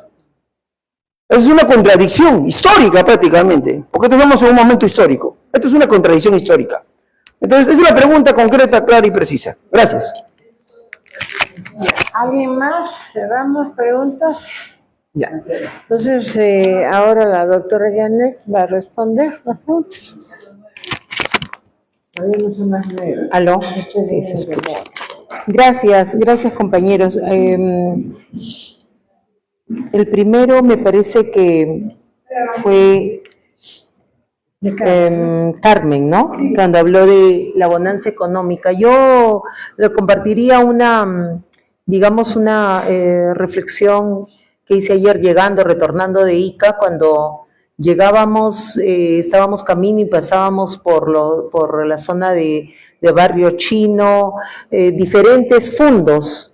Y la persona que me acompañaba, que es el líder principal de la zona, que luchó por la ley agraria el 2019 y 2020, me decía, mire doctora, toda esa plantación que usted ve ahí, y se veía una malla encima que era para evitar los mosquitos, porque la fruta es dulce y es muy atacada por mosquitos, entonces siempre está tapado.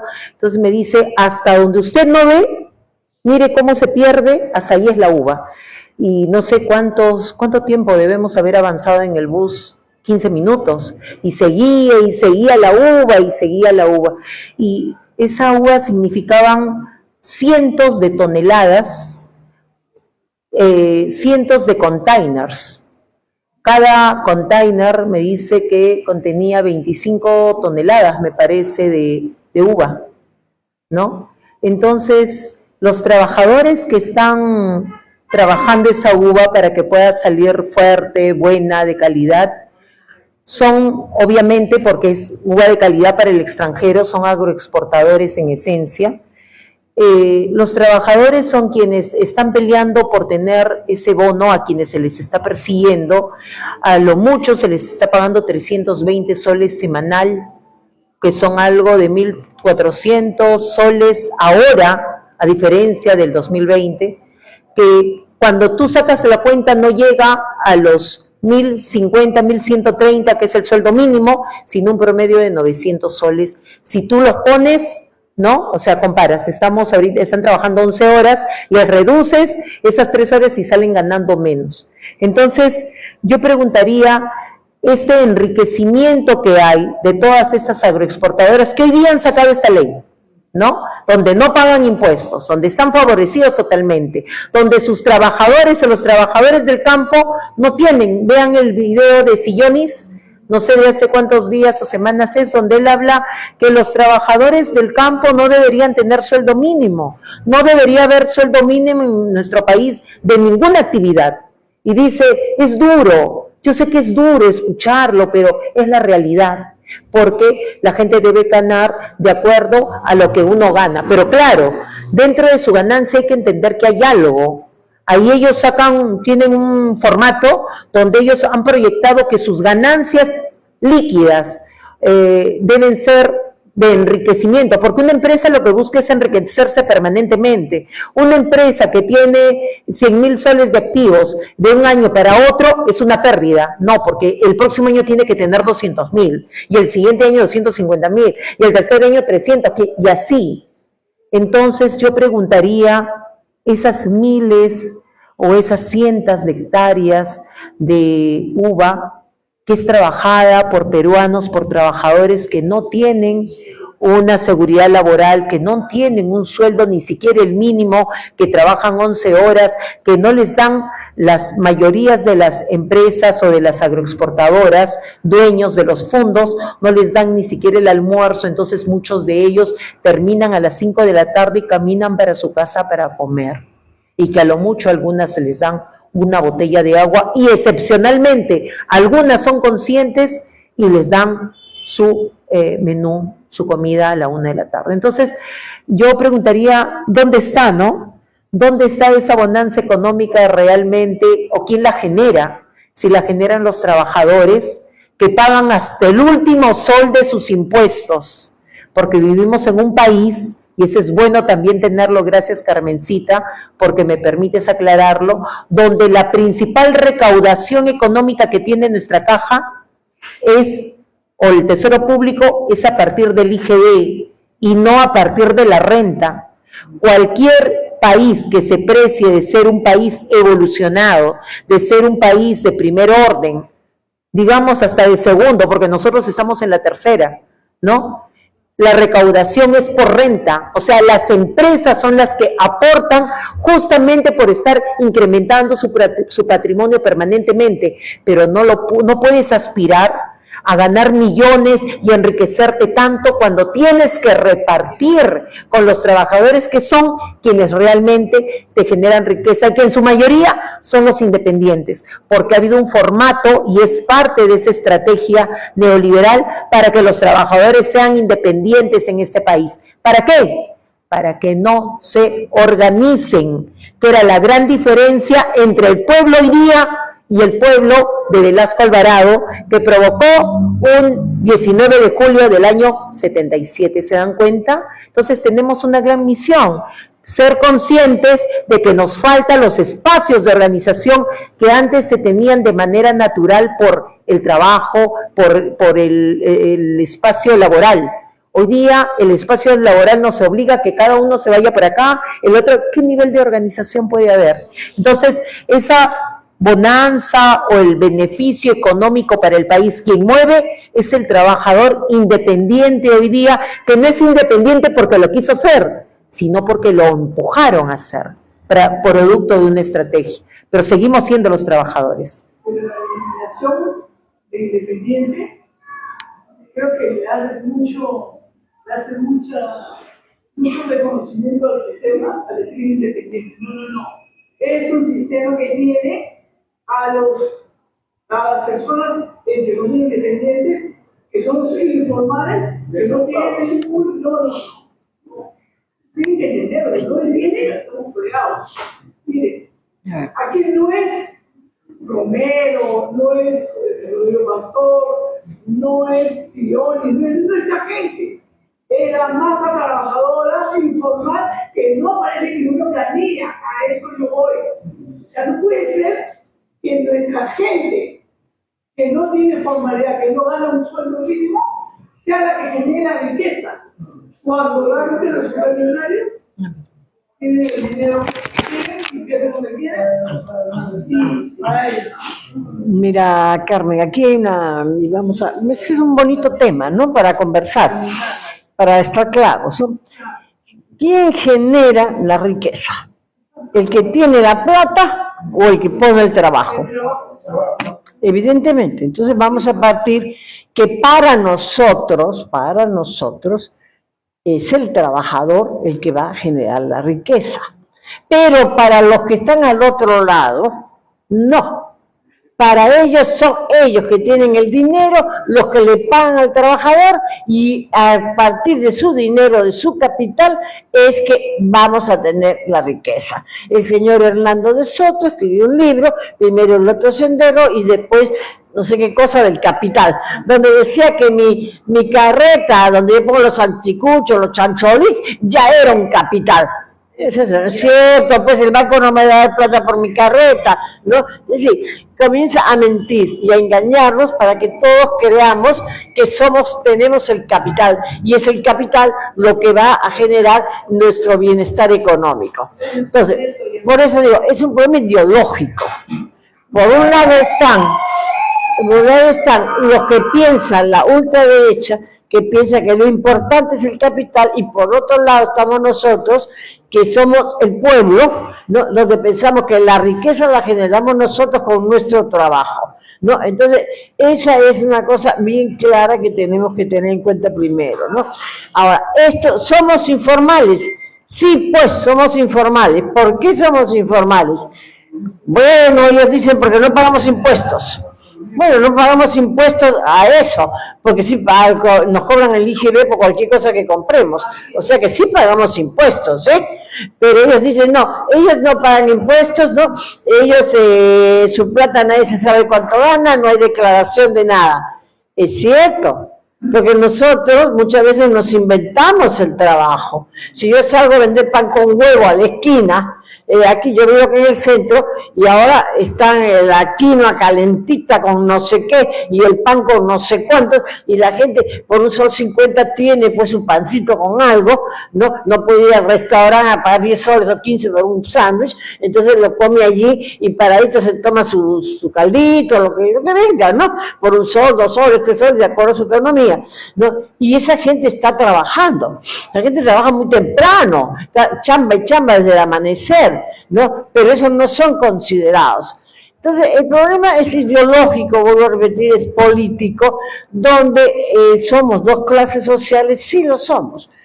Llámenle los de arriba, los de abajo, los que más tienen, los que menos tienen, llámenle como quieren, ¿no? Los burgueses, los proletarios, el problema como le llamamos no viene al caso, ¿no? Pero son dos clases, uno, los que producimos la riqueza y otros los que se cogen el excedente de lo que nosotros producimos, porque ese señor que pone el capital no se contenta solo con una parte.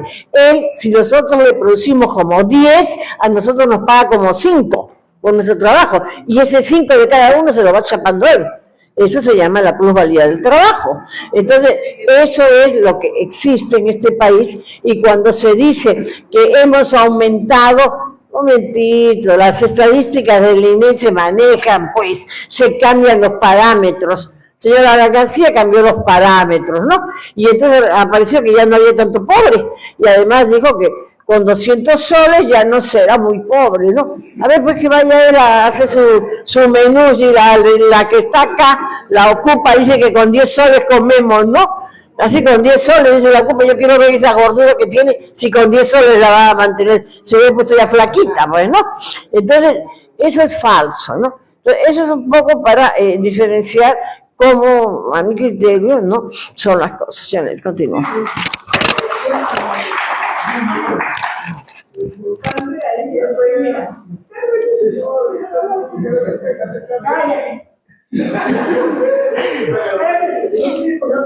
Un momentito, ya Carmencita, hay un beso. Le voy a decir Humberto, Rubén. Ya, a ver, Carmen, ya la última intervención. La gente dice que el boom de nuestra economía ahorita es producto de la Constitución de Fujimori. A eso le he dicho. Sí, totalmente de acuerdo. Totalmente de acuerdo con lo que ha dicho Pilar, con lo que ha dicho Carmencita, con lo que han complementado. Solamente agregar acá que efectivamente muchos rótulos se le da cuando se dice independiente. Tendremos que decir quizás emergentes también, y emergentes porque han nacido producto de una emergencia, la emergencia en la que se encuentra el país. Y lo otro que también me parece importante recordar, que esto es histórico, ese análisis.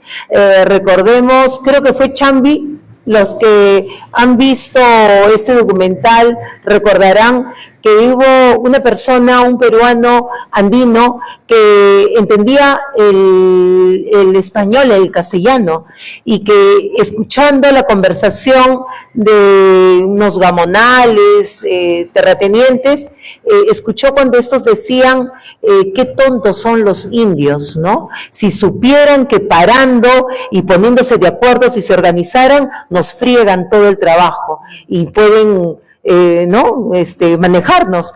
Inmediatamente Chambi, creo que fue Chambi, se va, habla con la gente y les plantea organizarse, ¿no? Entonces, creo que tiene que ver con eso también, cómo la gente toma conciencia del poder que tiene realmente, porque somos quienes generamos la riqueza, como bien lo ha dicho Carmen.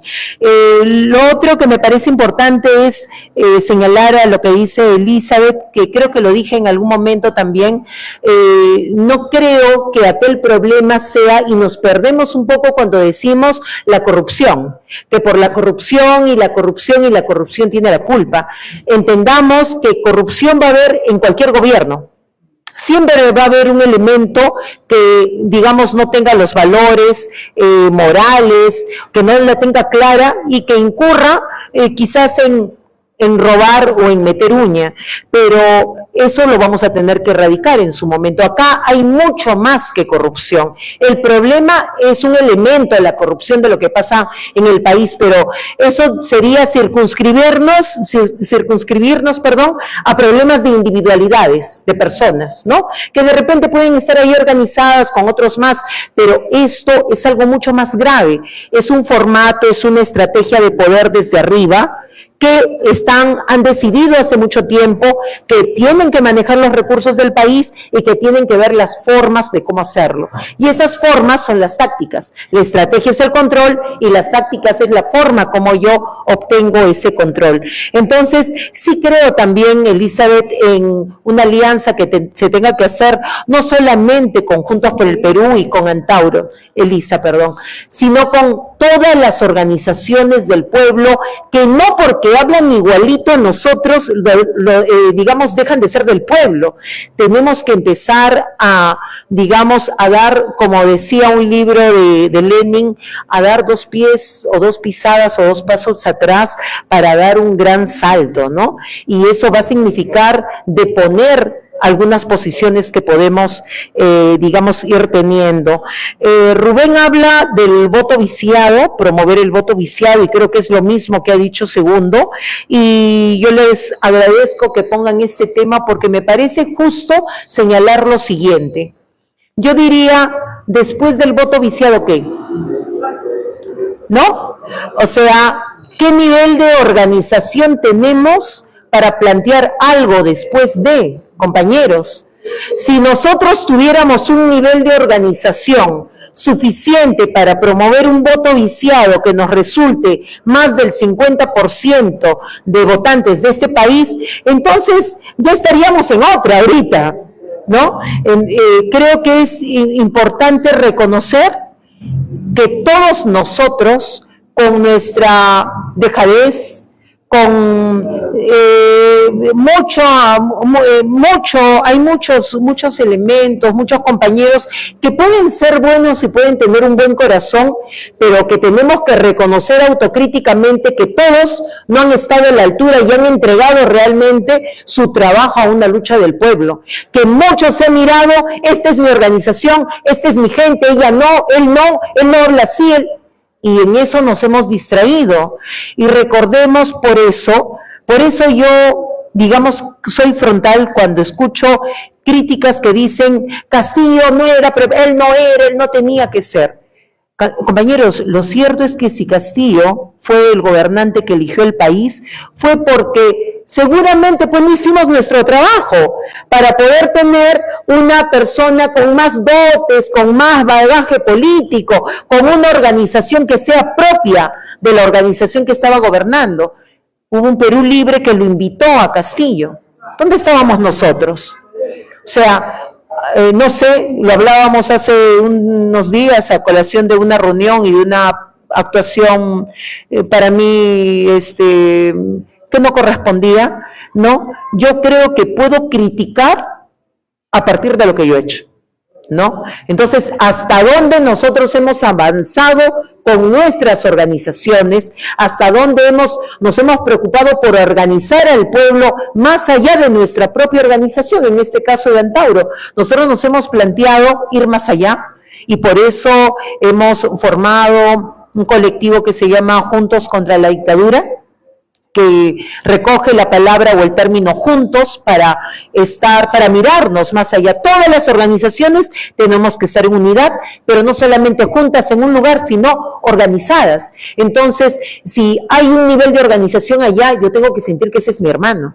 Entonces vemos al compañero segundo que tiene una organización, hermano, acá hay un espacio. De repente no somos iguales, de repente esa organización siente que el voto viciado es lo más honesto que puede haber, pero también es cierto algo.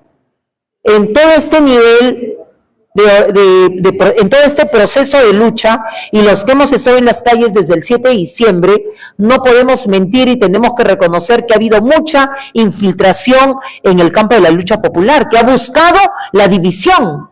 Y había muchos que decían, nada de partidos, los partidos no, porque...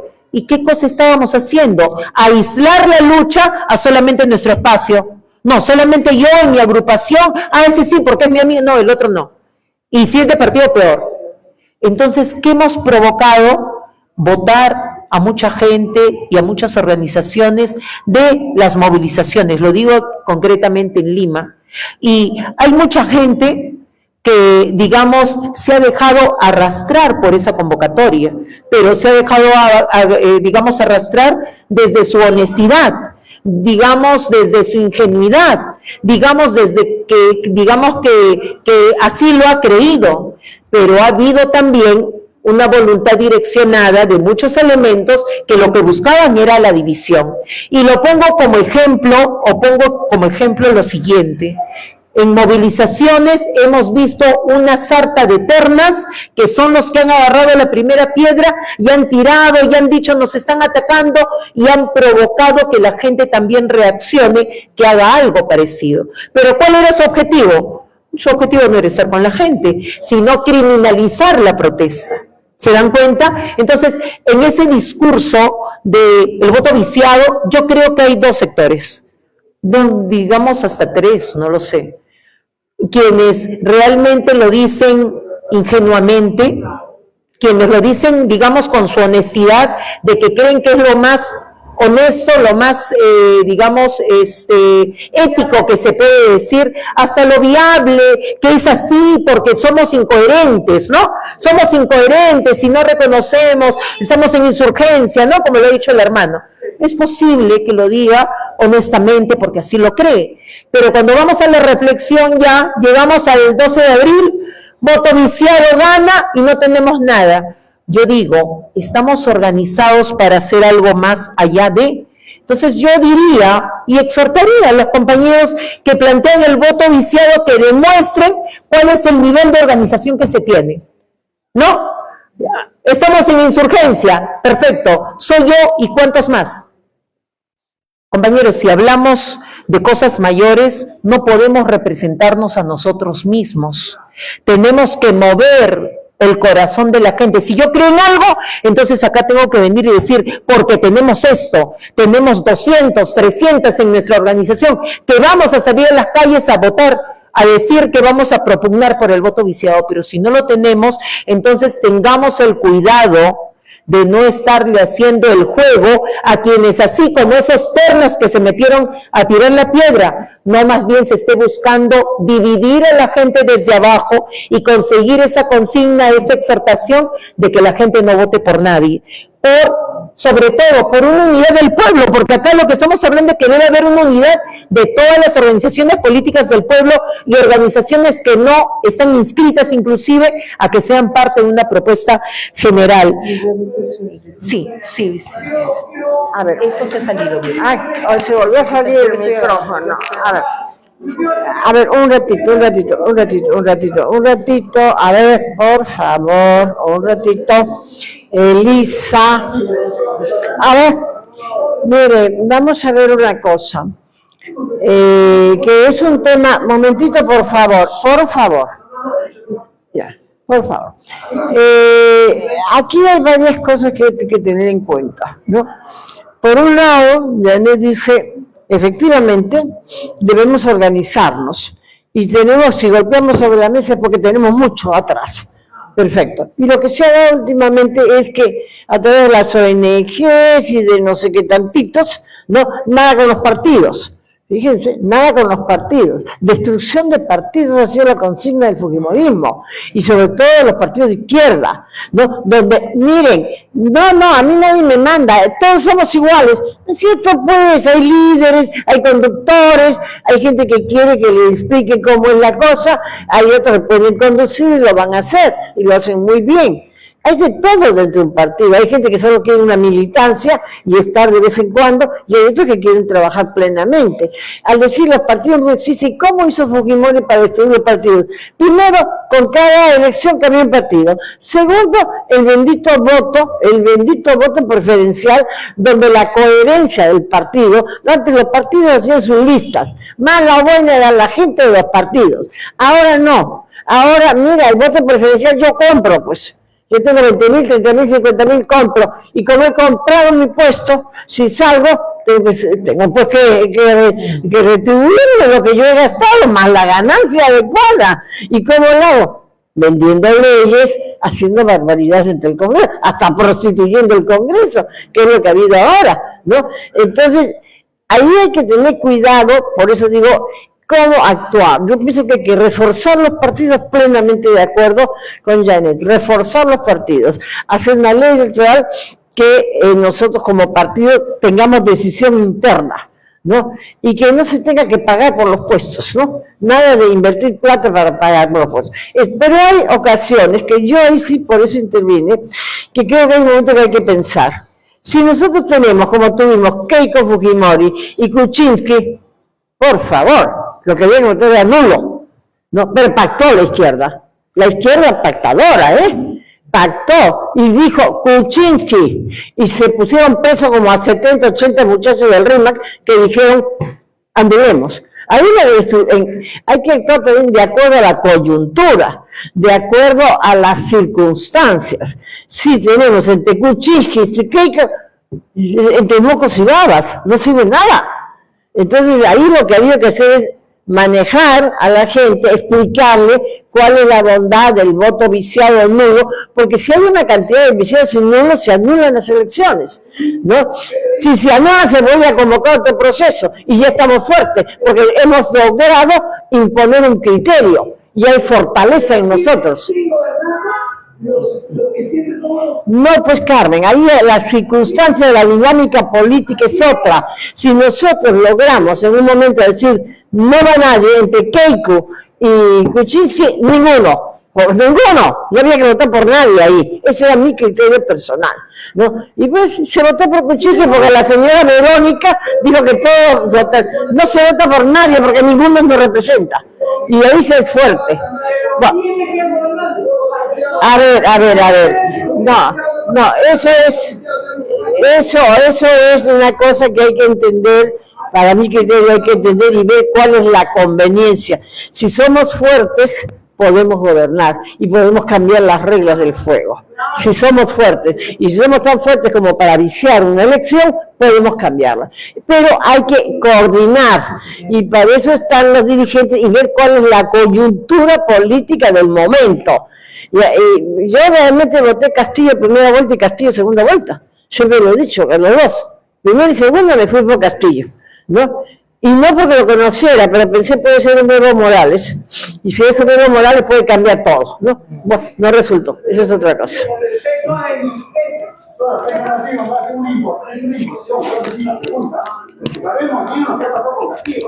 A Castillo dice no han tenido para presidente, y no era propio de Rivera, que la creo